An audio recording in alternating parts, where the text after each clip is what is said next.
എന്താണ് രാജേഷ് മുരുകേശൻ എന്ന് പറയുന്ന ആൾക്ക് music? Music is emotion without words. It can be anything, but it is the easiest way to communicate എന്ന് എനിക്ക് തോന്നുന്നു. So I think music has that power to say more than words. ആദ്യത്തെ മലരെ പാട്ടപ്പം എങ്ങനെയായിരുന്നു? ഈ പാട്ടിന് ഇപ്പോൾ അനുപല്ലവി മാത്രമേ ഉള്ളൂ. ഇതിനൊരു ചരണം കൂടെ നമ്മൾ കമ്പോസ് ചെയ്തിരുന്നു. അതൊരു 6.5 മിനിറ്റ് പാട്ടായിരുന്നു. പിന്നെ ഞങ്ങൾ തൂക്കി കളഞ്ഞതാണ്. അതിനിങ്ങനെ പാടി നോക്കുന്നതിനേക്കാളും കൂടുതൽ അതിൻ്റെ അറേഞ്ച്മെൻറ്റ്സിലായിരുന്നു കൂടുതൽ ഇമ്പോർട്ടൻറ്റ്. നായികയുടെ പേര് വരണം എന്നുള്ളത് അൽഫോൺസ് നിർബന്ധം ഉണ്ടാവല്ലോ, അങ്ങനത്തെ നിർബന്ധം ഉണ്ടായിരുന്നില്ലേ? അത് ശബരിയാണ് ഐഡന്റിഫൈ ചെയ്തത്. അവിടെ സ്കോപ്പ് ഉണ്ട്. ഇതിപ്പോ അൽഫോൺസ് പുത്രനെ ഒരു പാട്ട് എന്ന് പറഞ്ഞൊരു സിനിമ അനൗൺസ് ചെയ്തിട്ടുണ്ടായിരുന്നു. അതിന് പുള്ളിയായിരുന്നു മ്യൂസിക്. അൽഫോൺസ് പുത്രൻ തന്നെയായിരുന്നു. അതെ, അൽഫോൺസ് ആക്ച്വലി അത്യാവശ്യം നല്ല മ്യൂസിക്, അത്യാവശ്യം നല്ലതായിട്ട് കമ്പോസ് ചെയ്യുന്ന ഒരു വ്യക്തിയാണ് ശരിക്കും.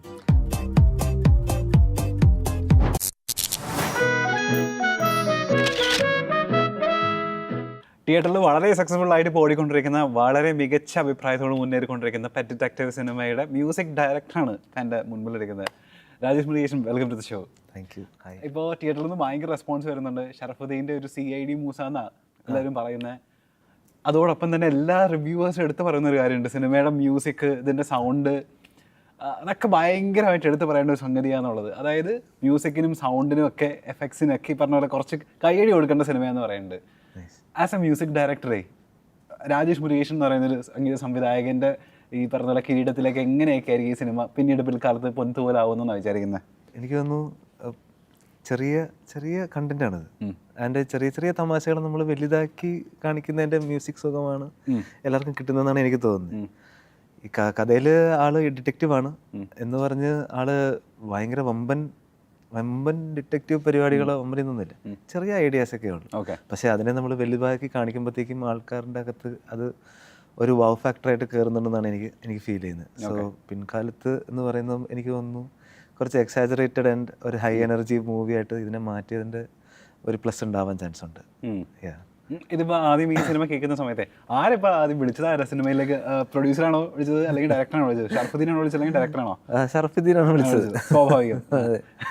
ഷറഫുദ്ദീൻ വിളിച്ചിട്ട് ഇവര് ആക്ച്വലി 2018 തൊട്ട് ഇതിൻ്റെ ഒരു ചർച്ച പോകുന്നുണ്ടായിരുന്നു.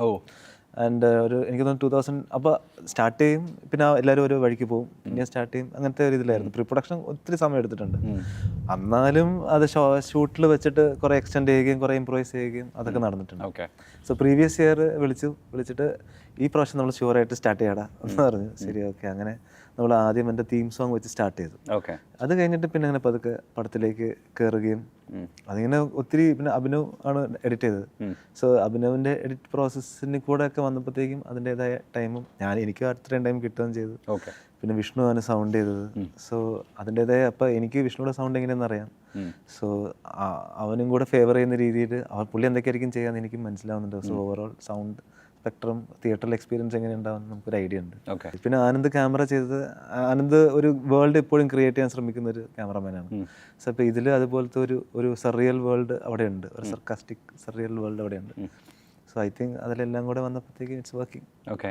ഇതിപ്പോൾ ഈ സിനിമയിൽ പല സംഗതികളുണ്ട് മ്യൂസിക്കിന് ചെയ്യാൻ വേണ്ടിയിട്ട്. ഇപ്പോൾ ഇവർ നമ്മൾ ക്രൂ സംസാരിച്ചപ്പോൾ അറിഞ്ഞ, അതായത് ഒരു ഫൈറ്റ് ചെയ്യുന്ന സമയത്തൊക്കെ പണ്ടത്തെ സിനിമകളിൽ പോലെ മ്യൂസിക് ഇടണം. അത് ഈ പറഞ്ഞ പോലെ അത് പുതിയതായിട്ടൊന്ന് ഭയങ്കര ക്ലീഷ ആവാനും പാടില്ല. ആസ് എ മ്യൂസിക് ഡയറക്ടർ ഈ സിനിമ കേട്ട സമയത്ത് ഡയറക്ടറും പ്രൊഡ്യൂസറും ബ്രീഫ് ചെയ്ത സമയത്ത് as A music director challenging ആയിട്ട് തോന്നിയ പരിപാടികൾ ഈ സിനിമയിലേക്ക് എന്തൊക്കെയാണ്? എന്ന് വെച്ചാൽ ഇതിൽ ഓൾറെഡി നമ്മൾ സംസാരിക്കുമ്പോഴത്തേക്കും പെട്ടെന്ന് ഞാൻ തന്നെ പറഞ്ഞു, ഇത് മറ്റേ എസ് വെഞ്ചുറി അല്ലേ എടാ, അതെ, പക്ഷേ എന്ന് പറയുമ്പോൾ ഓക്കെ. പിന്നെ കുറച്ച് നോക്കുമ്പോൾ ഇത് മറ്റേ CID മൂസ അല്ലേ. അപ്പം ഞാൻ തന്നെ അങ്ങോട്ട് ചോദിക്കുന്നുണ്ട്. സോ ഇതിൽ നിന്ന് നമ്മൾ എന്താ വ്യത്യസ്തമായിട്ട് ചെയ്യുക?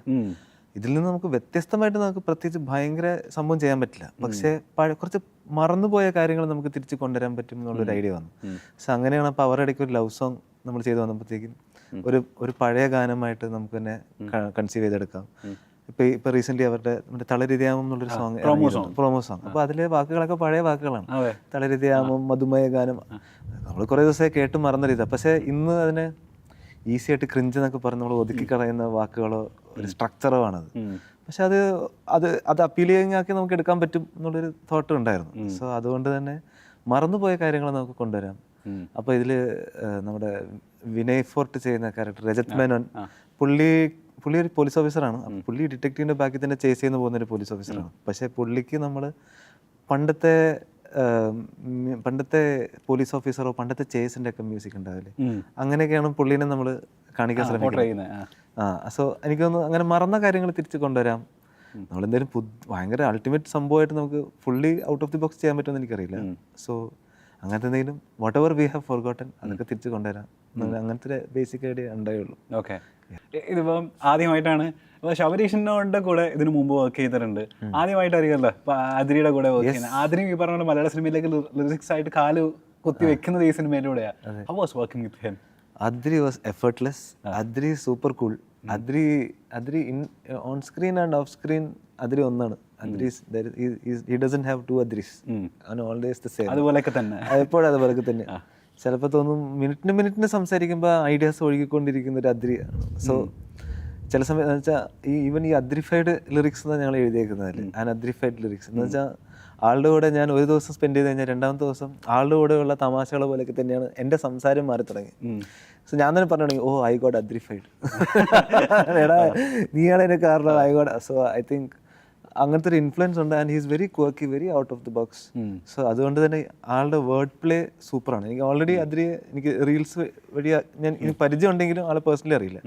ഷറഫാണ് പറഞ്ഞത്, എടാ അദ്രി എന്നൊരു മച്ചാനുണ്ട്, നീ ഒന്ന് ട്രൈ ചെയ്ത് നോക്കണം. ഓക്കെ, നോക്കി ട്രൈ ചെയ്യാം. പിന്നെന്താണ്, ഞങ്ങൾ ഭയങ്കര എഫേർട്ട്ലെസ്ലി ഞങ്ങൾ ഫ്രണ്ട്സായി.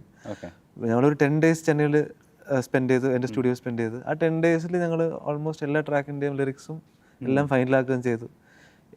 ഇറ്റ് വാസ് എഫേർട്ട്ലെസ് ആയിരുന്നു. ആൻഡ് ഈസ് ഓൾവേസ് ചിരിയും ബഹളവും മാത്രമേ ഉള്ളൂ അവൻ്റെ കൂടെ. അത്രയും എഫേർട്ട്ലെസ് ആണ്. It's really nice, really nice. And എനിക്കും അത് അങ്ങനെ അദ്രിയുടെ ഇൻപുട്ട് കാരണം തന്നെ ഈ പടത്തിൻ്റെ ഷെയ്ഡ് ഒത്തിരി മാറി. എന്നുവെച്ചാൽ അല്ലെങ്കിൽ ഞാനിപ്പോൾ ഒരു എന്താ പറയുക out of the box lyricist എന്ന് കണ്ടുപിടിക്കാൻ ഞാൻ കുറച്ച് കഷ്ടപ്പെട്ടേനെ. ഈ പടത്തിന് ഇത് ആവശ്യം ഉണ്ടായിരുന്നു. മലയാള സിനിമയിൽ ഇപ്പോൾ ആതിരി ആസ് എ ലിറിസിസ്റ്റും കൂടെ ഷൈൻ ചെയ്യാൻ ചാൻസ് ഉണ്ട്. ബിഗ് ടൈം ആണല്ലേ? Very much. ഓക്കെ, ഞാൻ ചോദിക്കട്ടെ, താങ്കളൊരു ബ്രേക്ക് ഡാൻസർ ആയിരുന്നല്ലേ? ഈ ബ്രേക്ക് ഡാൻസർ ആയിരുന്ന ആളെ മ്യൂസിക് ഡയറക്ടർ ആയി മാറിയതിനു ശേഷം നമ്മൾ മ്യൂസിക്കലി ആ ബ്രേക്ക് ഡാൻസർ എത്രമാത്രം നമ്മൾ മ്യൂസിക്കലി ഹെൽപ്പ് ചെയ്തിട്ടുണ്ടെന്ന് ഇപ്പോൾ വിചാരിക്കുന്നത്? ഓ ഉറപ്പായിട്ടും. എൻ്റെ ആദ്യത്തെ സിനിമ തൊട്ടേ എനിക്ക് എന്നെ ഹെൽപ്പ് ചെയ്തിട്ടുണ്ട്. പിസ്ത എന്നുള്ള സോങ് തൊട്ടേ എന്നെ ഹെൽപ്പ് ചെയ്തിട്ടുണ്ട്. നമ്മളും ഡാൻസ് ചെയ്യണം അങ്ങനെ വിചാരിച്ചാണ് ഞാൻ ഒത്തിരി പാട്ടുകൾ കേൾക്കുന്നത്. അപ്പോൾ ഈ ആൽബത്തിൽ നമ്മൾ അന്ന് കാസറ്റിലാണല്ലോ നമ്മളെല്ലാവരും ഫോർവേഡ് അടിച്ച് കേൾക്കണം. സോ അങ്ങനെ ഒത്തിരി പാട്ടുകൾ കേൾക്കുമായിരുന്നു. അതുകൊണ്ട് തന്നെ മ്യൂസിക്കിലോട്ട് പതുക്കെ ഇൻട്രസ്റ്റ് കൂടി.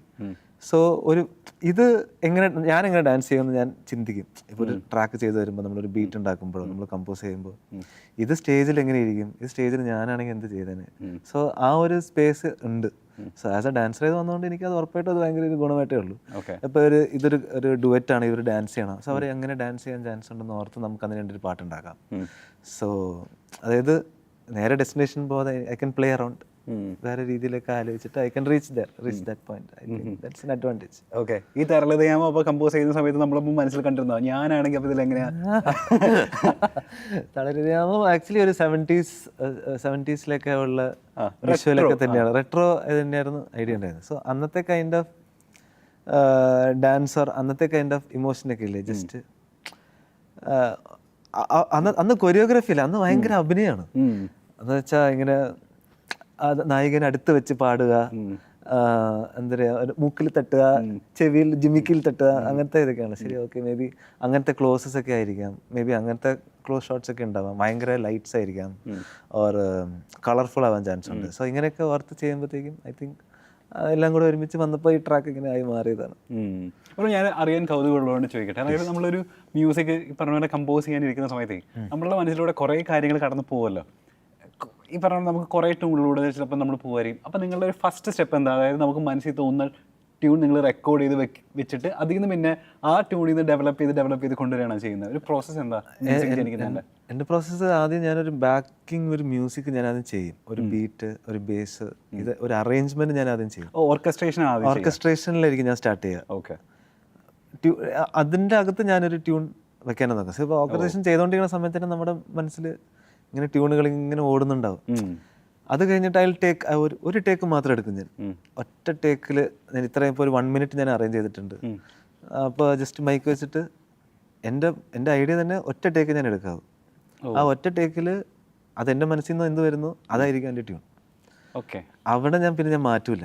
സോ ആ സമയത്ത് I let go of my self. ആ സമയത്ത് ആ ട്യൂൺ കറക്റ്റായിട്ട് അങ്ങ് വീഴും. പിന്നെ അതിന് മാറ്റമില്ല. പിന്നെ അനുപല്ലവി അതേപോലെ തന്നെ അത് ഫുൾ അറേഞ്ച് ചെയ്യും. എന്നിട്ട് ആ അറേഞ്ച് ചെയ്യുന്ന പ്രോസസ്സ് തന്നെ നമ്മൾ ഒത്തിരി ട്യൂണുകൾ ഇങ്ങനെ വന്നു പോകുന്നുണ്ട്. അതിൻ്റെ ഇടയ്ക്ക് ഇത് കൊള്ളത്തില്ല എന്നുള്ളതൊക്കെ ബ്രെയിൻ ചെയ്യുന്നുണ്ട്. സോ അത് കഴിഞ്ഞിട്ട് പിന്നെ മൈക്ക് വെച്ചിട്ട് ജസ്റ്റ് പാടുക, ഒറ്റ ടേക്ക് എടുക്കും. അങ്ങനെ ഒറ്റ ടേക്കിൽ വരുന്ന ട്യൂൺസ് ഞാൻ വെക്കാറുള്ളൂ. അപ്പോൾ ഇതുവരെ നമ്മൾ കേട്ടിട്ടുള്ള എല്ലാം ഒറ്റ ടേക്കിൽ? അതെ. എന്നുവെച്ചാൽ ആ പ്രോസസ്സിൽ കൂടെ നമ്മൾ ഓൾറെഡി ഇങ്ങനെ പോയാലോ അങ്ങനെ പോയാലോ എന്നൊക്കെ ഇങ്ങനെ ഞാൻ എൻ്റെ മനസ്സിൽ കൂടെ ഞാൻ dos and don'ts or good or bad or right and wrong ഒക്കെ ഞാൻ ചെയ്യുന്നുണ്ട്. സോ ജസ്റ്റ് മൈക്ക് വെച്ചിട്ട് എൻ്റെ കൂടെ പാടുമ്പോഴത്തേക്ക് അത് പിന്നെ അത് കറക്റ്റ് ചെയ്ത് വീണോളും. സോ ഐ തിങ്ക് അങ്ങനെയാണ് എൻ്റെ പ്രോസസ്സ്. ഓക്കെ. അപ്പോൾ ഏതാ ഞാൻ ചോദിക്കട്ടെ, ഓർക്കസ്ട്രേഷൻ ചെയ്യാൻ വേണ്ടിയിട്ടാണ് ഏറ്റവും കൂടുതൽ പാട്, അല്ലെങ്കിൽ മ്യൂസിക് കമ്പോസ് ചെയ്യാനാണ്, ട്യൂൺ കമ്പോസ് ചെയ്യാനാണോ? ഓർക്കസ്ട്രേഷൻ ഇപ്പോൾ ഭയങ്കര സൗണ്ട് ബേസ്ഡ് ആണ് സോങ്സ് ഒക്കെ. ഇപ്പോൾ സോങ്ങിൽ ഒരു പുതിയ സൗണ്ടോ ഒരു പുതിയൊരു vibe or I don't know how to say അങ്ങനത്തെ ഒരു എന്തോ ഒരു സാധനം ആണ് ഫസ്റ്റ് വരേണ്ടത്. ആ സാധനം നമുക്ക് പിന്നീട് എത്തിക്കുക എന്ന് പറഞ്ഞാൽ അത് എത്ര ഈസി ആണെന്ന് എനിക്കറിയില്ല. എന്ന് വെച്ചാൽ ട്യൂണൊക്കെ ചെയ്ത് കഴിഞ്ഞിട്ട് പിന്നീട് അങ്ങോട്ട് അച്ചീവ് ചെയ്യാന്ന് വെച്ചാൽ ഇന്നത്തെ ഒരു സിനിമയുടെ ഒരു ഡെഡ് ലൈൻ പ്രോസസ്സിൽ അത് നടക്കാറില്ല. നമുക്കൊരു 10 to 15 days നമുക്ക് തീർക്കേണ്ടി വരും ഒരു സോങ്. ഇല്ല നമുക്കൊരു കുറച്ച് ദിവസം ഒരു 1 week ഒക്കെ കഴിഞ്ഞിട്ട് തിരിച്ച് വന്നിട്ട് നമുക്ക് ചെയ്യാനുള്ള ഒരു ടൈം ഉണ്ടെന്നുണ്ടെങ്കിൽ ചിലപ്പോൾ അത് വർക്കായാണ്. സോ മാക്സിമം അപ്പോൾ ആദ്യം തന്നെ നമ്മൾ അതിലെ ക്വർക്കിനെസ് നമ്മൾ കണ്ടെത്താൻ ശ്രമിക്കും. ഓക്കെ ദിസ് ഇസ് അതായത് ചിലപ്പോൾ ഒരു നല്ലൊരു ബേസ് ലൈൻ ആയിരിക്കും, ചിലപ്പോൾ നല്ലൊരു ഗിറ്റാർ റിഫ് ആയിരിക്കും, ചിലപ്പോൾ നല്ലൊരു ഫ്ലൂട്ട് പോർഷൻ ആയിരിക്കും. അപ്പോൾ ഇതാദ്യം നമ്മൾ ഫിക്സ് ചെയ്യാനാണ് ഞാൻ ശ്രമിക്കുന്നത്. അതിനുശേഷം നമ്മൾ അതിൻ്റെ മേളിൽ ചെയ്യുന്ന എന്തും ഡെക്കറേഷനാണ്. സോ അത് നമുക്ക് കൺവിൻസ് ആയി കഴിഞ്ഞാൽ ബാക്കി ട്യൂണോ അതിൻ്റെ മേളിൽ വരുന്ന എന്തും it will only add to the thing എന്നാണ് എനിക്ക് ഫീൽ ചെയ്യാറ്. ഈ മലരെ ചെയ്യുന്ന സമയത്ത് അത് ഒരുപാട് പ്രോസസ്സിലൂടെ പോയിട്ടുണ്ട്. കുറേ അധികം മോൾഡ് ചെയ്ത് ഇപ്പം നമ്മൾ ഈ കേൾക്കുന്ന മലരെ പാട്ടായതെന്ന് ഞാൻ ഇങ്ങനെ ഇന്റർവ്യൂവിൽ കേട്ടിട്ടുണ്ട്. ആദ്യത്തെ മലരെ പാട്ടപ്പം എങ്ങനെയായിരുന്നു? ഇങ്ങനെ തന്നെയാണ് ആദ്യം ആ തുടക്കത്തെ ആ കീ അത് തന്നെയാണ് സ്റ്റാർട്ട് പോയിന്റ്. അത് സ്റ്റാർട്ടായി ട്യൂണ് നമ്മൾ പാടി, പക്ഷെ ലിറിക്സ് എഴുതി പിന്നെ ഞങ്ങൾ ട്യൂണൊന്നും നമുക്ക് വേറൊരു രീതിയിൽ ട്രൈ ചെയ്യാം അല്ലേ എന്നൊക്കെ പറഞ്ഞ് അങ്ങനെ ഇങ്ങനെ അഴിച്ചു പണിത് ഈ പാട്ടിന് ഇപ്പം അനുപല്ലവി മാത്രമേ ഉള്ളൂ. ഇതിനൊരു ചരണം കൂടെ നമ്മൾ കമ്പോസ് ചെയ്തിരുന്നു. അതൊരു 6.5 minute പാട്ടായിരുന്നു. ചരണം കൂടെ ഉണ്ടായിരുന്നു. ലിറിക്സ് എഴുതി ഞങ്ങൾ പാടിയൊക്കെ നോക്കിയിട്ട് ഇല്ല ചരണം വേണ്ടെന്ന് പിന്നെ ഞങ്ങൾ തൂക്കി കളഞ്ഞതാണ്. സോ എനിക്ക് തോന്നുന്നു അതിങ്ങനെ കുറച്ച് അതിനൊരു 2-3 months ആയിട്ട് ഞാൻ ഇരുന്ന് ഇഷ്ടപ്പെടുന്നത് വരെ ഞാൻ ചെയ്തിട്ടുണ്ട്. അപ്പോൾ അതിനിങ്ങനെ പാടി നോക്കുന്നതിനേക്കാളും കൂടുതൽ അതിൻ്റെ അറേഞ്ച്മെന്റ്സിലായിരുന്നു കൂടുതൽ ഇമ്പോർട്ടൻറ്റ്. എന്നുവെച്ചാൽ എൻ്റെ ഒരു കാഴ്ചപ്പാടിൽ ഭയങ്കര ബീറ്റൊന്നും വേണ്ട, ഭയങ്കര ഫ്രീ ഫ്ലോയിങ് ഒരു ട്രാക്കാണ് വേണ്ടത്. സോ ബീറ്റില്ലെന്ന് പറയുമ്പോഴത്തേക്ക് എനിക്ക് ഒത്തിരി ഓപ്ഷൻസ് കൂടുകയും ചെയ്ത് അതേസമയം ഞാൻ സെലക്റ്റീവ് ആവേണ്ട കാര്യം ഭയങ്കര ഇമ്പോർട്ടൻ്റ് ആയി. ഞാൻ ഇതേ യൂസ് ചെയ്യാവൂ എന്നുവെച്ചാൽ അനാവശ്യമായിട്ടൊന്നും ഉണ്ടാവുകയും ചെയ്യരുത്. ബീറ്റ് ഉണ്ടാവും എന്ന് പറഞ്ഞാൽ ബീറ്റ് ഒത്തിരി കാര്യങ്ങൾ നമ്മൾ സേവ് ചെയ്യും, നമ്മൾ ഒത്തിരി കാര്യങ്ങൾ ചെയ്യേണ്ട. ബീറ്റും കുറച്ച് കാര്യങ്ങളും വരുമ്പോഴത്തേക്കും ഓൾറെഡി എല്ലാ ഫ്രീക്വൻസി സ്പെക്ട്രം ഒക്കെ മറഞ്ഞു. സോ അതില്ലാതെ ചെയ്യുമ്പോൾ സമയത്ത് ബാക്കി ഇടുന്നൊക്കെ പ്രോപ്പർ കളേഴ്സ് മാത്രമേ ഇടാവൂ, പ്രോപ്പർലി കളർഫുൾ ആയിട്ടാണ് ചെയ്യാം. അപ്പോൾ സോ അതിന് ഭയങ്കര ഒരു ബ്യൂട്ടിഫിക്കേഷൻ നമ്മൾ ചെക്ക് ചെയ്തിട്ടുണ്ട്. കുറേ കാര്യങ്ങൾ നമ്മൾ ചെയ്യണമെന്ന് വിചാരിച്ചിട്ട് ചെയ്യണ്ട, അത് ഉറപ്പായിട്ടും അവിടെ അങ്ങനത്തെ ഒരു പോർഷൻ ആയിരിക്കും, അതേ വരുള്ളൂ എന്ന് ആൾക്കാർ പ്രതീക്ഷിക്കാൻ ചാൻസ് ഉണ്ട്. അതുകൊണ്ട് അത് വേണ്ട എന്നുള്ള അങ്ങനെ പ്രതീക്ഷിക്കുന്ന സാധനങ്ങളൊക്കെ പൊട്ടിക്കാനൊക്കെ ശ്രമിച്ചിട്ടുണ്ട് ആ ട്രാക്കിൽ. ഈ പാട്ടില്ലേ ഇപ്പൊ മലരെ എന്ന് പറഞ്ഞാൽ നായികയുടെ പേര് വരണം എന്നുള്ളത് അൽഫോൺസ് നിർബന്ധം ഉണ്ടാവുമല്ലോ, മലരെ എന്നുള്ളത് ആ പാട്ടിൽ നിർബന്ധം ഉണ്ടായിരുന്നില്ലേ? അത് ശബരിയാണ് ആ മീറ്ററിൽ ഞാൻ ട്യൂൺ ചെയ്ത് വെച്ചിട്ട് കൊടുത്തു, ട്യൂൺ ചെയ്ത് ഞാൻ കൊടുത്തു. പക്ഷെ അവനാണ് ഐഡന്റിഫൈ ചെയ്തത് അവിടെ നമുക്ക് മലരെയും ചേർക്കാൻ സ്കോപ്പ് ഉണ്ടെന്ന്. അങ്ങനെ ശബരിയുടെ കോൺട്രിബ്യൂഷനാണ്. അങ്ങനെ ആദ്യം അഴകേ എന്ന് എഴുതാം, അഴകിൽ തീർത്തൊരു ശില അഴകെ, പിന്നെ മലരെ എന്ന് പറയാം. ശബരിയുടെ ഇൻപുട്ടാണ് ശരിക്കും അതിലെ കുറേ ലിറിക്കലി ആൻഡ് കണ്ടന്റായിട്ട് ഷേപ്പ് ചെയ്തെടുത്തതിനൊക്കെ മെയിൻ ഇത് ശബരീഷ് വർമ്മയുടെ ഇൻപുട്ടാണ്. ഇൻഫാക്ട് സീൻ കോൺട്രാ കലിപ്പൊക്കെ അവൻ ഓൾറെഡി ആദ്യം എഴുതി വെച്ചതാണ്. എഴുതിയിട്ട് നമ്മളതിനെ അതിന് മ്യൂസിക്കലി നമ്മളതിനെ കൺവേർട്ട് ചെയ്തതാണ്. അങ്ങനെ ഞാൻ മ്യൂസിക്കലി ആദ്യം തുടങ്ങിയിരുന്നെങ്കിൽ ചിലപ്പോൾ അവിടെ എത്തൂലായിരുന്നു. സീൻ കോൺട്രാ എന്നുള്ളതൊക്കെ അവൻ ഓൾറെഡി ആദ്യമേ എഴുതി വെച്ചത് കൊണ്ട് ഇറ്റ് വാസ് ഈസിയർ. അതവൻ തന്നെ റാപ്പ് ചെയ്യുമായിരുന്നു. എന്നാൽ ശരി ഞാനൊരു ബീറ്റ് ഉണ്ടാക്കാം, അതിൻ്റെ മേളിൽ റാപ്പ് ചെയ്യുന്ന ചെയ്ത ട്രാക്ക്. ഇപ്പോൾ കലിപ്പാണെങ്കിൽ അവൻ ഓൾറെഡി എഴുതി വെച്ചിരുന്നു. സോ അപ്പോൾ അതിനെ നീ ഒന്ന് കലിപ്പായിട്ടൊന്ന് പാടി നോക്കുന്നത്, പാടാൻ പറ്റില്ല അതിന്, കലിപ്പായിട്ടൊന്ന് അതിനെ ഒന്ന് പ്രസൻറ്റ് ചെയ്ത് നോക്ക്. അങ്ങനെ നോക്കിയപ്പോഴത്തേക്ക് അതും വർക്കായി. സോ എനിക്കൊന്ന് കുറേ അങ്ങനത്തെ 2-3 കാര്യങ്ങളൊക്കെ ഓൾറെഡി ആളുടെ ഇൻപുട്ട് ഉണ്ടായിരുന്നു. അപ്പോഴത്തേക്കും ബാക്കി ഇതൊക്കെ ഷേപ്പായി. എനിക്ക് ജസ്റ്റ് അതൊന്ന് പൊതിഞ്ഞൊന്ന് ഡെക്കറേറ്റ് ചെയ്താൽ മതി. So it was nice. എങ്ങനെയാ നായകന്റെ സൗണ്ടിന് ഇന്ന പ്ലേ ബാക്ക് സിംഗർ ആയിരിക്കും നന്നായിരിക്കുക എന്നുള്ളത് മ്യൂസിക് ഡയറക്ടറിൻ്റെ കോളാണോ അല്ലെങ്കിൽ നമുക്ക് ഡയറക്ടറിൻ്റെ കോളാണോ? അത് രണ്ടും ഉണ്ട് കേട്ടോ. അത് രണ്ടുപേരും ഉണ്ട് ഈക്വലി. രണ്ടുപേരും എന്ന് വെച്ചാൽ ഡയറക്ടർ ഒബ്വിയസ്ലി ഡയറക്ടർ ക്യാപ്റ്റൻ. അപ്പോൾ ആ ക്യാപ്റ്റന് മനസ്സിൽ ഉറപ്പായിട്ടുണ്ട് ഇത് എങ്ങനെയായിരിക്കും വരേണ്ടത്. ഇത് മോർ ദാൻ ദാറ്റ് ഇതൊരു ഓഡിയൻസ് കേൾക്കുമ്പോൾ what should you feel, you should feel it right എന്നുള്ളത് ആ കോള് ഡയറക്ടറിന്റെ മനസ്സിലുണ്ട്. സോ ഞാൻ കുറെ കൂടെ ഒരു ഏജന്റ് പോലെ ഞാൻ വർക്ക് ചെയ്യാറ്. ഞാൻ പുള്ളിയുടെ മനസ്സിലേക്ക് ശരിയായ വോയിസ് എത്തിക്കുക എന്നുള്ളതാണ് ശ്രമിക്കുന്നത്. എന്നാലും ഞാൻ ഒരു 2-3 ഓപ്ഷൻ കൊടുക്കും.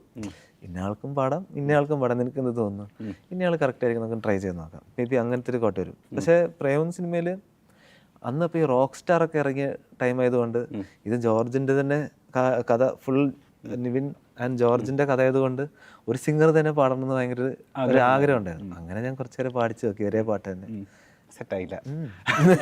അത് നമുക്ക് അങ്ങനെ വർക്കാവില്ല എന്ന് മനസ്സിലായി.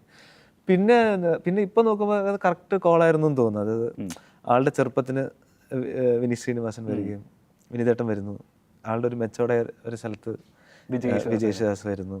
അത് കഴിഞ്ഞിട്ട് പിന്നെ സോ ഐ തിങ്ക് അങ്ങനെയാണ് ഫോളോ ഔട്ട് ചെയ്തത്. ആദ്യം നമ്മൾ ഒരാളെ ഞാൻ ട്രൈ ചെയ്തു, അത് വർക്കായില്ല. പിന്നെ ശരി, ഓക്കെ ഇവരൊക്കെ തന്നെയാണ് ബെസ്റ്റ് എന്നുള്ളതിൽ മനസ്സിലാക്കി. ഓക്കെ, അതിപ്പോ പലർക്കും അറിയണ്ടാവില്ല. അതായത് അത് ചിന്ന ചിന്ന ആസൈ എന്ന് പറഞ്ഞ പാട്ടില് വിസിലടിച്ചാക്കുന്ന അൽഫോൺസ് പുത്തനാണെന്നുള്ളത്. ഇതുപോലെ നമുക്കറിയാത്ത പാട്ടുകളിലൊക്കെ വേറെ ഏതൊക്കെ പാട്ടുകളിൽ ഇത്തരം സെലിബ്രിറ്റി പ്രസൻസ് വന്നിട്ടുണ്ട്? സെലിബ്രിറ്റി പ്രസൻസ്, അന്ന് ഒരു സെലിബ്രിറ്റി അല്ലായിരുന്നല്ലേ. അങ്ങനെ എനിക്ക് സ്പെസിഫിക്കലി അറിയില്ല. എന്ന് വെച്ചാൽ ഞാനും കുറച്ചും കൂടെ ഓപ്പൺ ആണ്. ഞാനിങ്ങനെ സ്റ്റുഡിയോയിൽ ഭയങ്കര സ്ട്രിക്റ്റ് ഒന്നുമല്ല.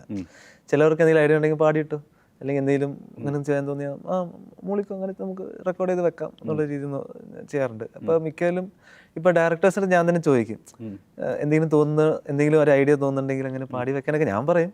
പക്ഷെ ഇപ്പം അങ്ങനെ കറക്റ്റായിട്ട് എവിടെയാണെന്നുള്ളത് എനിക്ക് അങ്ങനെ കത്തത്തില്ല. അതായത് അൽഫോൺസ് പുത്രന്റെ വിസിൽ പോലെ ഈ പറഞ്ഞ പോലെ നമുക്കറിയാവുന്ന ആരെങ്കിലും ഒക്കെ ഈ അണിയറയിൽ വന്ന് പോയിട്ടുണ്ടോ? അങ്ങനെ ആക്ച്വലി ഇല്ല. ആക്ച്വലി ഇല്ല. എനിക്കൊന്ന് ഈ പതിവായ ആ പാട്ടിൽ മാത്രം ഞാൻ എല്ലാവരും കൊണ്ട് പാടിച്ചിരുന്നു. അതിൽ സിജു പാടിയിട്ടുണ്ട്. എല്ലാവരുടെയും വോയിസ് താഴെയുണ്ട്.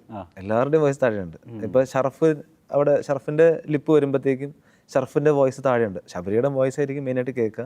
പക്ഷെ ഇവരെല്ലാവരും ഞാൻ പാടിച്ചിട്ടുണ്ട്. ആ ടൈമിൽ നമ്മൾ ആലുവ അവിടെ കടവില് ഞാൻ മൈക്കൊക്കെ എടുത്ത് പോയിട്ട് പാടിച്ചിട്ടുണ്ട്. അല്ല, നിവിനും പാടിയിട്ടുണ്ട്. ആരൊക്കെയാണ് മെയിൻ വോയിസസ് അവരുടെയൊക്കെ വോയിസ് താഴെയുണ്ട്. സോ അങ്ങനത്തെ കാര്യങ്ങളൊക്കെ നമ്മൾ ചെയ്തിട്ടുണ്ട്. ഓക്കെ, ഇതിപ്പോൾ അൽഫോൺസ് പുത്രൻ്റെ ഒരു പാട്ട് എന്ന് പറഞ്ഞൊരു സിനിമ അനൗൺസ് ചെയ്തിട്ടുണ്ടായിരുന്നു. ഫുൾ ഇപ്പോൾ ഫഹദിനെ നയൻതാരനെ വെച്ചിട്ട്. അത് കൊറോണ സമയത്താണ് അനൗൺസ് ചെയ്യുന്നത്. പക്ഷെ അത് പിന്നെ ഡ്രോപ്പ് ആയി പോയി. അതിൽ ബ്രോ പാട്ടായിരുന്നു, പുള്ളിയായിരുന്നു മ്യൂസിക്. അൽഫോൺസ് പുത്രൻ തന്നെയായിരുന്നു. അതെ. അൽഫോൺസ് ആക്ച്വലി അത്യാവശ്യം നല്ലതായിട്ട് കമ്പോസ് ചെയ്യുന്നൊരു വ്യക്തിയാണ് ശരിക്കും. ആളൊരു ചെറുപ്പത്തിൽ കീബോർഡൊക്കെ പഠിച്ചിട്ടുണ്ട്.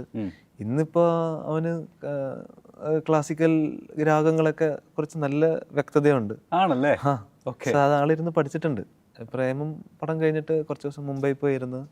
പുള്ളിയായിട്ട് തന്നെ റിസർച്ച് ചെയ്ത് പുള്ളിയായിട്ട് തന്നെ കുറേ കമ്പോസ് ചെയ്യുകയൊക്കെ ചെയ്യും. എനിക്ക് രാത്രിയൊക്കെ മെസ്സേജ് വരും, ഏതെങ്കിലും ട്രാക്കൊക്കെ വരും. എനിക്കൊന്നും എന്നെക്കാളും കൂടുതൽ സോങ് ബാങ്ക് അവൻ്റെ കാണും. ഫുള്ളി പ്രൊഡ്യൂസ്ഡ് ആയിരിക്കില്ല, ബട്ട് അങ്ങനത്തെ ഒരു ഇൻട്രസ്റ്റ്, അങ്ങനത്തെ ഒരു നാക്കുള്ളൊരു ക്രിയേറ്ററാണ് പുള്ളി. ഓക്കെ, അൽഫോൺസ് ആയിട്ട് കൊളാബറേറ്റ് ചെയ്യുന്ന സമയത്ത് അൽഫോൺസ് പറയാറുണ്ട്, അപ്പോൾ നമുക്ക് ഇന്ന രാഗം പിടിക്കാൻ രാജേഷ് ഇങ്ങനെ പറയാറുണ്ടോ? എനിക്കൊന്ന് അതൊക്കെ അറിഞ്ഞതിന് ശേഷം പതുക്കെ പറയും. പക്ഷെ എന്നാലും അവൻ വേറൊരാളായിട്ട് ഇപ്പൊ ഞാനാണ് ചെയ്യുന്നത് ഉള്ള സമയത്ത് അവൻ അങ്ങനത്തെ ഒരു ഇൻപുട്ട് തരുന്നത് കുറച്ച് കുറയ്ക്കും മാക്സിമം. അത് ഞാനായിട്ട് പേഴ്സണലി ഫീൽ ചെയ്തിട്ടുണ്ട്. എൻ്റെ അടുത്ത് തന്നെ അവൻ ഏത് രാഗത്തിലാണ് ചെയ്യുന്നതെന്ന് ചോദിക്കത്തില്ല.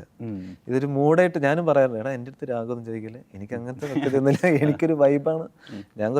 If I feel good it is good, അത്രേ ഉള്ളൂ. അതിൽ ഞാൻ എന്താന്നുള്ളത് ഞാൻ ചെക്ക് ചെയ്യുന്നില്ല. സോ ആ രീതിയിൽ നീ ഇതിനെ സോങ്സ് നീ നോക്കണ്ട, ഇതിൻ്റെ ഒരു മാക്സ് ആയിട്ട് നീ എടുക്കണ്ട, ഇതിനെ അങ്ങനെ വെട്ടിമുറിക്കണ്ട. മൊത്തത്തിലൊരു ഫീലായിട്ട് ഓക്കെ ആണോ എന്നുള്ള രീതിയിൽ നോക്ക് ഞാൻ പറയാനുള്ളൂ. അങ്ങനെ ഒരു ഇൻപുട്ട് ഉണ്ടെങ്കിലും ചിലപ്പോൾ അവൻ പറയും ഇവിടെ വെച്ചിട്ട് ഒരു ഹൈ മൂമെന്റ് വേണടാ സോങ്ങിന്, അങ്ങനെ എന്തെങ്കിലും ഒരു ഇൻപുട്ട്സേ ഉണ്ടാവുള്ളൂ. ഇപ്പോൾ പക്ഷെ ഇപ്പോൾ മിക്സിനൊക്കെ ആൾ ശ്രദ്ധിക്കും. നല്ല എടാ ഇവിടുത്തെ ആ കിക്ക് കുറച്ച് കുറവാണ്, അല്ലെങ്കിൽ അവിടുത്തെ സ്നെയർ കുറച്ച് കുറവാണ്, അല്ലെങ്കിൽ ആ ഗിറ്റാർസ് കുറച്ചും കൂടെ കൂടിയാൽ നന്നായിരിക്കും. അപ്പോൾ അങ്ങനത്തെ ഇൻപുട്ടൊക്കെ അത്രയും അങ്ങനത്തെ വിഷനുള്ളൊരു വ്യക്തിയാണ്. ഓക്കെ, സോ അങ്ങനത്തെ ഡിസ്കഷൻസ് ഉണ്ട്. ഓക്കെ, ഇത് ഈ പ്രേമം സിനിമയിൽ ഇപ്പം മലരെ എന്ന് പറഞ്ഞ സോങ് ഷൂട്ട് ചെയ്യുന്ന സമയത്ത് നമ്മളിപ്പോൾ ഈ കേൾക്കുന്ന സോങ് കമ്പോസ് ചെയ്തിട്ടുണ്ടായിരുന്നു, അല്ലെങ്കിൽ ട്രാക്ക് വെച്ചിട്ടാണോ അത് ഷൂട്ട് ചെയ്താക്കുന്നത്? കാരണം ഞാനിങ്ങനെ കേട്ടിട്ടുണ്ട് ശബരീഷൊക്കെ പറഞ്ഞത്, അതായത് ഷൂട്ടിൻ്റെ ഇടയിൽ കൂടെ വന്ന ലിറിക്സ് എഴുതിയാക്കുന്നത് എനിക്ക് സ്ട്രെസ് പ്രഷർ ഉണ്ടായിരുന്നത് എങ്ങനെയെങ്കിലും കമ്പോസ് ചെയ്യണം എന്നുള്ള രീതിയിൽ എന്നൊക്കെ. അപ്പോൾ എങ്ങനെയാണ് അത് ട്രാക്ക് മാത്രം വെച്ചിട്ട് റെക്കോർഡ് ചെയ്ത് അല്ലെങ്കിൽ ചുമ്മാ വിഷ്വൽസ് എടുത്ത് പോകണോ? അപ്പോൾ മലരെ സോങ്ങിന് രണ്ടായിട്ട് പിരിച്ച ആദ്യത്തെ ഫസ്റ്റ് പല്ലവി ഉണ്ട്, പിന്നെ മലരെ നിന്നെ കാണാതിരുന്നാൽ എന്നുള്ളൊരു ആ പോർഷനുണ്ട്. അപ്പോൾ പല്ലവി ആളെഴുതി, പല്ലവി ഫസ്റ്റ് വീക്കിൽ തന്നെ ആളെഴുതി, എന്നിട്ട് അവൻ അഭിനയിക്കാൻ കയറി. 1 മാസമായി 1.5 മാസമായി അവൻ്റെ വിളിയൊന്നും വരുന്നില്ല. നോർമലി ആൾ പെട്ടെന്ന് എഴുതുന്ന ഒരു വ്യക്തിയാണ്, പക്ഷെ അവന് വരുന്നില്ല. അവനും എടാ എനിക്കൊന്നും ഇങ്ങനെ ക്ലിക്കായില്ലടാ, എന്താ എഴുതേണ്ടതെന്ന് എനിക്കറിയില്ല, ഞാൻ പറയാമെന്നും പറഞ്ഞിട്ട് ഷൂട്ടിന് ഒരു 2-3 ദിവസം മുമ്പ് എൻ്റെ അടുത്ത് അൽഫോൺസ് വിളിച്ച് ചോദിക്കുന്നത്, എടാ നീ ശബരിയോട് ചോദിക്കുക എന്നുണ്ട്. ഞാൻ അവൻ്റെ അടുത്ത് എന്ത് പുഷ് ചെയ്യാനാണ്, അവൻ വരും, അവൻ എഴുതിയിട്ട് വരും എന്നൊക്കെ പറഞ്ഞിട്ട് വിട്ടു. ഷൂട്ടിന് 2-3 ദിവസം മുമ്പ് പെട്ടെന്ന് രാവിലെ എന്ത് വിളിച്ചിട്ട്, അതെ ഞാൻ എഴുതി, ഞാൻ അങ്ങോട്ട് വരാം, സ്റ്റുഡിയോയിലേക്ക് വരട്ടെ എന്നാണ്. ആ സ്റ്റുഡിയോയിലേക്ക് വന്ന് ഞാൻ പാടട്ടെ എന്നിട്ട് അവൻ തന്നെ പാടി വെച്ചു. ഫസ്റ്റ് അപ്പോഴാണ് ഞാൻ ലിറിക്സ് കേൾക്കുന്നത്, മലരെ നിന്നെ കാണാതിരുന്നാൽ എന്നൊക്കെ പറഞ്ഞിട്ട്. അപ്പോൾ അതിനെന്തോ അവൻ എന്തോ ഒരു ബ്ലോക്കേജ് ഉണ്ടായി. അത് പെട്ടെന്ന് ഒരു ദിവസം രാവിലെ അതങ്ങനെ ഓപ്പൺ അപ്പ് ആയി. അത് നേരെ എഴുതുകയും ചെയ്ത് നേരെ വന്ന് സ്റ്റുഡിയോയിൽ വന്ന് പാടി. സോ ആ ഒരു 1.5 മാസം ഒരു മാസത്തിൻ്റെ ഒരു ഗ്യാപ്പ് അവന് കൊടുക്കേണ്ടി വന്നു.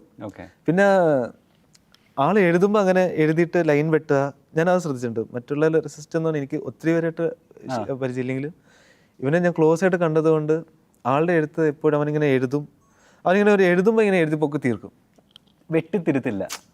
വെട്ടിത്തിരുത്തുന്ന പരിപാടിയാണെങ്കിലും അതൊക്കെ ലാസ്റ്റ് മിനിറ്റേ ഉള്ളൂ, കുറച്ചും കൂടെ രസമാക്കാന്നുള്ളത്. അല്ലാതെ എഴുതിയിട്ട് ഈ ലൈൻ ശരിയില്ല അങ്ങനെയൊന്നുമില്ല, ഫ്ലോയിൽ അങ്ങ് എഴുതി പോക്കോളൂ. അതെ. അപ്പോൾ അതുവരെ ഞാൻ മനസ്സിലാക്കുന്നതെന്ന് വെച്ചാൽ, ഇപ്പോൾ ഒരാഴ്ച ടൈം എടുക്കുന്നുണ്ടെങ്കിൽ ആ ഒരാഴ്ച മൊത്തം അവനിങ്ങനെ മനസ്സിലാലോചിക്കുന്നതിനൊക്കെ റിജക്ട് ചെയ്ത് കളയുക, ശരിയാക്കുക, റിജക്ട് ചെയ്ത് കളയുക. ആളിങ്ങനെ ഏർലി റൈസറാണ്. ഒരു നേരത്തെ ഒരു 5:30 എണീക്കുക, 5:30-6 എണീറ്റിട്ട് വായിക്കുക, അങ്ങനെ ഒന്നും ചെയ്യുന്നൊരു വ്യക്തിയാണ്. രാവിലെ എണീറ്റ് നേരെ അങ്ങ് ഇരുന്നിട്ട് നേരെ എഴുതുന്നതാണ് അവൻ്റെ പരിപാടി. അപ്പോൾ ആ ഫ്രഷ് മൈൻഡിൽ അവൻ അങ്ങനെ എഴുതിയിട്ട് എനിക്ക് രാവിലേക്ക് ആയിരിക്കും ലിറിക്സ് വരാറ് സാധാരണ. ഇന്നും അങ്ങനെയൊക്കെ തന്നെയാണ്. ഇപ്പോൾ ഷാൻ റഹ്മാനൊക്കെ, ഇപ്പോൾ ഷാൻ റഹ്മാൻ കമ്പോസ് ചെയ്യുന്ന പാട്ടിലൊക്കെ ആണെന്നുണ്ടെങ്കിൽ കോറസിലൊക്കെ അദ്ദേഹം കയറി പാടുന്ന കേൾക്കാം, ചില ബീജമൊക്കെ അയാളുടെ ആലാപ്സൊക്കെ കേൾക്കാം. ഞാൻ പാടുന്നുണ്ട്. എൻ്റെ മിക്ക പാട്ടിലും ഞാൻ എൻ്റെ വോയിസ് ഉണ്ട് താഴെ. ആണോ? ഇപ്പൊ പതിവായി എന്നുള്ള സോങ്ങിലെ ബിഗിനിങ് ഞാനാണ് പാടിയിരിക്കുന്നത്. അതെന്റെ വോയിസ് ആണ്. പതിവായി ഞാൻ അവളെ കാണാൻ പോകാറുണ്ട്, ശബരീഷല്ലേ? അത് പിന്നെയാണ് അവന്റെ വോയിസ് വരുന്നത്. ആദ്യം തുടങ്ങുന്ന വോയിസ് എന്റെയാണ്. ആൻഡ് ഇപ്പൊ ആലുവപ്പുഴയുടെ തീരത്ത് ആ പാട്ടിൽ ശ്രദ്ധിക്കുകയാണെന്നുണ്ടെങ്കിൽ അതിൽ താഴെ സാധനം താഴെ പോകുന്നുണ്ട്, ശ്രദ്ധിക്കുകയാണെങ്കിൽ അതെന്റെ വോയിസാണ്. ആക്ച്വലി കുറെ സ്ഥലത്ത് അങ്ങനെ താഴെയാണ്. മിക്ക സോങ്സിലും താഴെ എൻ്റെ ഒരു നേരത്തെ മറ്റേ സെലിബ്രിറ്റി പ്രസൻസ് വെച്ചിട്ട് ചേട്ടനത് പറഞ്ഞില്ലല്ലോ. ഞാൻ സെലിബ്രിറ്റി ഞാനെങ്ങനെ പറയാൻ പറ്റുന്നത്? ഓക്കെ, എല്ലാത്തിലും ഉണ്ട്. ലാസ്റ്റ് ഇപ്പൊ ഇറങ്ങിയ തന്നെ ആ സോങ്ങിൽ തന്നെ അതൊക്കെ ഞാൻ ചെയ്യുന്നത്. എന്റെ വോയിസ് എല്ലാത്തിലും കാണാൻ പറ്റും. കാണും. പൊതുവെ ഇച്ചിരി റാപ്പ് ചെയ്യാൻ ഇച്ചിരി മൂഡുള്ള ആളാണോ? റാപ്പ് എളുപ്പമല്ലേ. ഞാനങ്ങനെ പോയട്രി എഴുതുന്നില്ല, ബട്ട് അങ്ങനത്തെ ഒരു മീറ്ററിൽ നമുക്ക് എന്തെങ്കിലും ഒരു എന്താ പറയുക, സ്കാറ്റ് എന്നൊക്കെ പറയുന്ന സാധനങ്ങളൊക്കെ നമുക്ക് ചെയ്യാൻ രസമാണ്. മ്യൂസിക് അല്ലേ, കയറി ചെയ്യാം.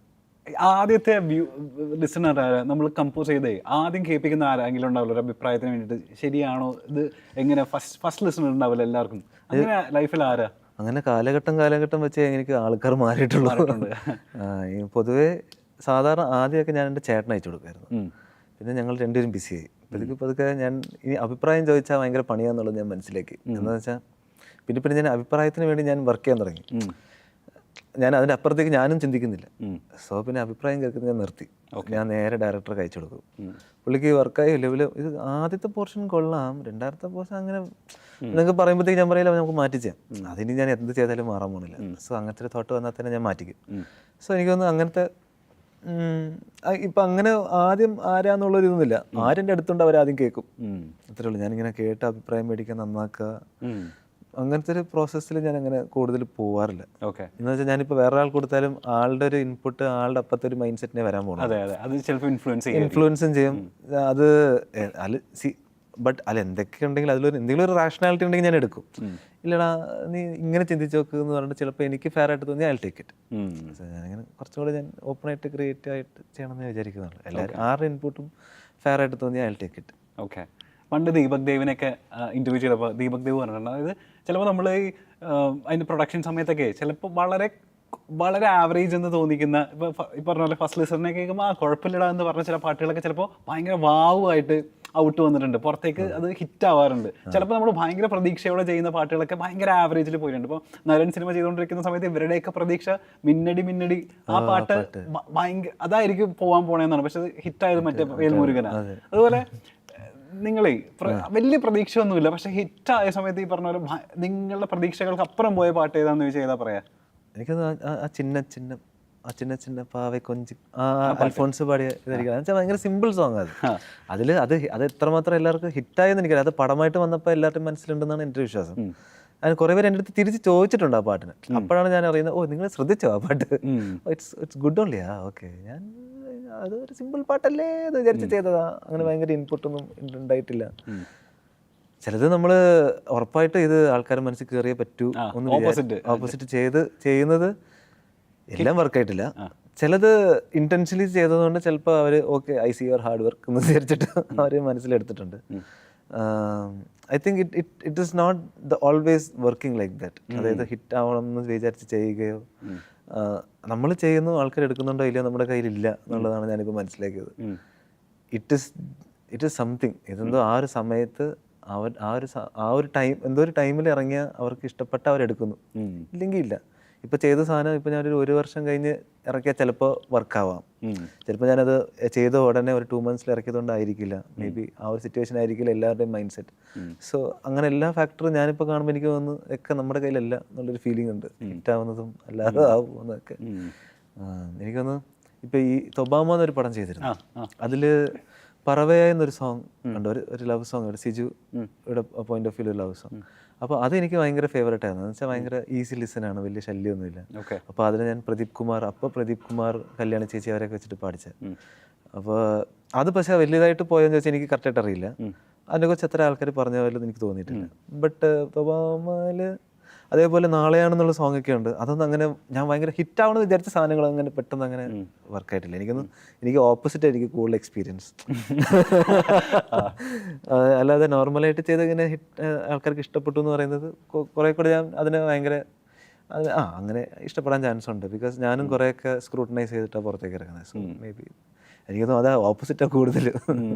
സോ അങ്ങനെ ഈ എൻ്റെ ഒരു കരിയർ എടുക്കുകയാണെന്നുണ്ടെങ്കിൽ പെട്ടെന്ന് കമ്പോസ് ഇപ്പോൾ മലരെ കമ്പോസ് ചെയ്യാൻ 3 മാസം ഒക്കെ എടുത്തെന്ന് ഞാൻ കേട്ടിട്ടുണ്ട്. പെട്ടെന്ന് കമ്പോസ് ചെയ്ത് പെട്ടെന്ന് ഇറങ്ങിയ പാട്ട് ഏതാ എന്നാ പെട്ടെന്ന് വിചാരിക്കുന്നത്? ഇപ്പം ഈ തളരിതയാമം ഒക്കെ പെട്ടെന്ന് വെച്ചാൽ നമ്മൾ ആ പടത്തിന് ആക്ച്വലി ഒരു റെട്രോ സോങ് ആയിട്ട് ചെയ്യണമെന്ന് പറഞ്ഞിട്ട് ഞങ്ങളൊരു പഴയ സോങ് റീമിക്സ് ചെയ്തു ഫസ്റ്റ്.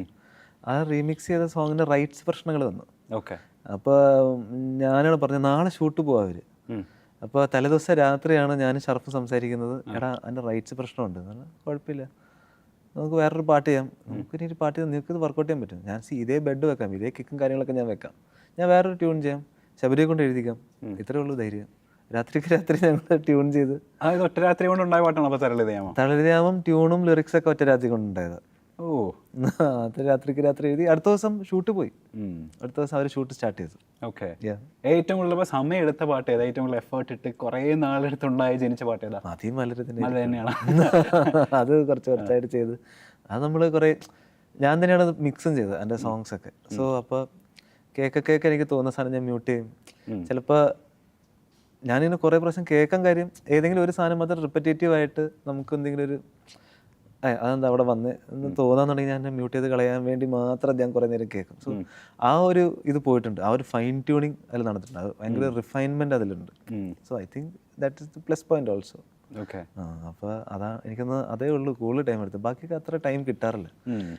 അങ്ങനെ ചിലതൊക്കെ അത്ര ടൈം എടുത്ത് ചെയ്താൽ അങ്ങനെ വർക്കാവത്തുമില്ല. എന്ന് വെച്ചാൽ നമുക്ക് തന്നെ ഒരു സമയം കഴിഞ്ഞാൽ ഭയങ്കര ഒരു ഇത് തീരണില്ലല്ലോ എന്നുള്ള രീതി, അങ്ങനത്തെ ഒരു ഇൻറ്റൻഷൻ ആ പാട്ടിൽ വന്നാൽ തന്നെ മനുഷ്യർക്കും അത് എത്തും. ആർക്ക് കേട്ടാലും അത് മനസ്സിലാവും, ഇയാൾക്ക് ചുമ്മാ തട്ടിവിട്ടതാണ് ഇയാൾ ചുമ്മാ തട്ടിവിട്ടതാന്നുള്ളത് രീതിയിൽ പറയാൻ ചാൻസ് ഉണ്ട്. സോ അത് മാക്സിമം അങ്ങനെ വരാതെ ഞാൻ ശ്രമിക്കും. അതിന് എത്ര സമയം എടുക്കുന്നുണ്ട് പെട്ടെന്ന് ചെയ്തു എന്നുള്ളൊരു കമ്പാരിസൺസ് ഞാൻ വെക്കാതിരിക്കാൻ നോക്കും. അത് at the end of the day if it feels nice it is nice. ഇത്ര സമയം എടുത്തില്ല എന്നുള്ളത് ഫാക്ടർ അല്ല എന്ന് ചിലപ്പോൾ തോന്നാറുണ്ട്. ഓക്കെ. നമ്മൾ ഈ ഫിലിം ഇൻഡസ്ട്രി പറയുന്ന സമയത്ത് തന്നെ നമ്മളെപ്പോഴും പറയുന്നത് ഫിലിം ഇൻഡസ്ട്രി ഭയങ്കര അൺസർട്ടൈൻ ആണ്, ചിലപ്പോൾ ഇന്ന് നമുക്ക് അവസരം ഉണ്ടാവും നാളെ ഉണ്ടാവില്ല എന്നുള്ളത്. ഇതിപ്പോൾ 2013 ജേർണി സ്റ്റാർട്ട് ചെയ്തതല്ലേ അല്ലേ? ഇതിപ്പോൾ ഒരു 15 years ഒക്കെ ആവുന്നു. ഈ ഒരു ജേർണിയിലേ ഈ അൺസർട്ടൈനിറ്റി ഉണ്ട്, പക്ഷെ നമ്മളുടെ പാഷൻ ഇവിടെ കിടക്കുന്നുണ്ട്. ഞാൻ വിചാരിക്കുന്നത് ഹിറ്റ് സോങ്സ് കൊടുത്തിട്ടുള്ള ആൾക്ക് ബാക്ക് ടു ബാക്ക് ഒരു വർഷം ഒരു 5 പടങ്ങളെങ്കിലും ചെയ്യാൻ പറ്റണം. ഞാൻ എപ്പോഴും കമൻറ്റിൽ ഞാൻ കണ്ടിട്ടുണ്ട് very under rated music director എന്നുള്ളത്. അപ്പോൾ ഈ സിനിമ പോലുള്ളൊരു മാധ്യമത്തിൽ അപ്പോൾ ടാലൻറ്റിനപ്പുറം വേറെ എന്തൊക്കെ ഫാക്ടേഴ്സ് ഇൻഫ്ലുവൻസ് ചെയ്യുന്നുണ്ടെന്നാണ് വിചാരിക്കുന്നത്? എനിക്ക് തോന്നുന്നു ടാലൻറ്റിൻ്റെ അപ്പുറം ഇന്ന് എനിക്ക് തോന്നുന്നു എല്ലാവരും ഭയങ്കര ക്ലോസ് ആയിട്ട് കാണണമെന്നൊരു താല്പര്യമുണ്ട്. ഡെയിലി ലൈഫിൽ അവരെങ്ങനെയാണ്, പണ്ട് അങ്ങനെ ഇല്ല. പണ്ട് ആരെയും കാണാൻ പറ്റില്ല. ഇന്നിപ്പോൾ ഇൻ്റർനെറ്റൊക്കെ വന്നതിന് ശേഷം എനിക്ക് തോന്നുന്നു ഇപ്പം ഞാൻ എങ്ങനെ കമ്പോസ് ചെയ്യുന്നത്, എൻ്റെ ഡെയിലി ലൈഫ് എന്താണ്, ഞാനെന്നൊരു വ്യക്തി എങ്ങനെയാണെന്ന് എല്ലാവർക്കും അറിയാൻ താല്പര്യം കൂടുതലുണ്ട്. അങ്ങനെ കണ്ടതിന് ശേഷം നമ്മളുടെ മേത്തൊരു ഇഷ്ടം ഉണ്ടായതിന് ശേഷം നമ്മുടെ പാട്ട് റിസീവ് ചെയ്യുന്നതിനൊരു രീതി വ്യത്യാസമുണ്ട്. സോ 10 years ബാക്ക് ഇപ്പോൾ ആ ടൈമിലേക്ക് നമുക്ക് ആ പ്രഷറില്ല. പാട്ട് കേട്ടാൽ മതി, നമ്മൾ അറിഞ്ഞില്ലെങ്കിലും കുഴപ്പമില്ല. ഇന്ന പാട്ട് ആരാടാ ചെയ്തത്, അവനെ വിളിക്കാം എന്നുള്ള രീതിയിലത്തെ ഒരു ചെറിയ പോയിന്റേ ഉള്ളൂ. എനിക്ക് തോന്നുന്നു ഇപ്പം അത് കുറെ കൂടെ മാറിയിട്ടുണ്ട്. ആളാരാന്ന് എല്ലാവർക്കും പോയി തപ്പണം, ആളുടെ ഇൻസ്റ്റാഗ്രാം പേജ് നോക്കണം. ഇത് ഞാൻ തന്നെ ചെയ്യുന്നുണ്ട്, ഞാൻ എല്ലാവരും പറയില്ല. ഇപ്പം ഞാൻ തന്നെ ആളെങ്ങനെയാ, ആളുടെ സ്റ്റുഡിയോ ആളെങ്ങനെയാ, ആളുടെ വർക്ക് എൻവയൺമെൻറ്റ് എന്താ, ഞാൻ തന്നെ സ്റ്റോക്ക് ചെയ്യുന്നുണ്ട്. So I understand.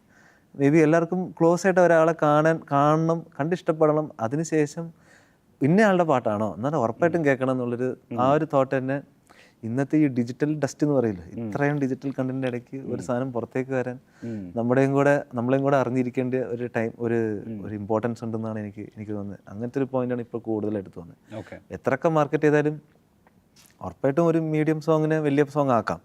പക്ഷേ ഒരു ഫാൻ ബേസ് അങ്ങനത്തെ ഒരു സാധനം ഉണ്ടാവാനായിട്ട് എനിക്ക് തോന്നുന്നു കുറെ കൂടെ individual straight fan to audience to creator ഒരു ടച്ച് ഉണ്ടാകുമ്പോൾ ഇറ്റ്സ് മോർ വർക്കിംഗ് എന്ന് എനിക്ക് തോന്നുന്നു.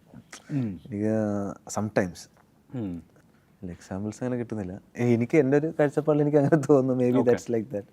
അങ്ങനെ ക്ലോസ് ആയിട്ട് കാണുമ്പോൾ അവർക്ക് കുറച്ചും കൂടെ they feel more personal from A creation from a personal creator. So it's easier for them to conceive. Or they like it more. They already liked it before they heard the song. Something like that is there. എന്ന് തോന്നുന്നു എനിക്ക്. Okay, ഈ interview ചെയ്യുന്നതിന് മുൻപ് what is music for you? എന്താണ് രാജേഷ് മുരുകേശൻ എന്ന് പറയുന്ന ആൾക്ക് മ്യൂസിക് എന്താണെന്ന് ചോദിച്ചാൽ എന്താ പറയാ? Music is emotion without words. It can be anything, but it is the easiest way to communicate എന്ന് എനിക്ക് തോന്നുന്നു. സോ എനിക്ക് വാക്കുകളാൽ പറയാൻ പറ്റാതെ ചിലപ്പോൾ if I could take a few moments and do a music and give it to you, we don't have to talk for next half an hour. We can just sit quietly and look at each other and we'll understand this. So I think music has that power to say more than words. Perfect. അപ്പോൾ thank you so much. ഈ പറയുന്ന പോലെ ഈ cinema എന്തായാലും ഹിറ്റായിട്ടുണ്ട്. ഇനി രാജേഷ് മുരുകേഷിന്റെ പറഞ്ഞ പോലെ നമുക്ക് അണ്ടർ റേറ്റഡ് അതുള്ളത് മാറ്റി ഒരുപാട് കൈ നിറയെ സിനിമകൾ അതൊക്കെ ഹിറ്റ് ആവട്ടെ. എല്ലാവരും ആശംസകളും നേരുന്നു. Thank you so much. Happy meeting you. Happy meeting you too. Thank U.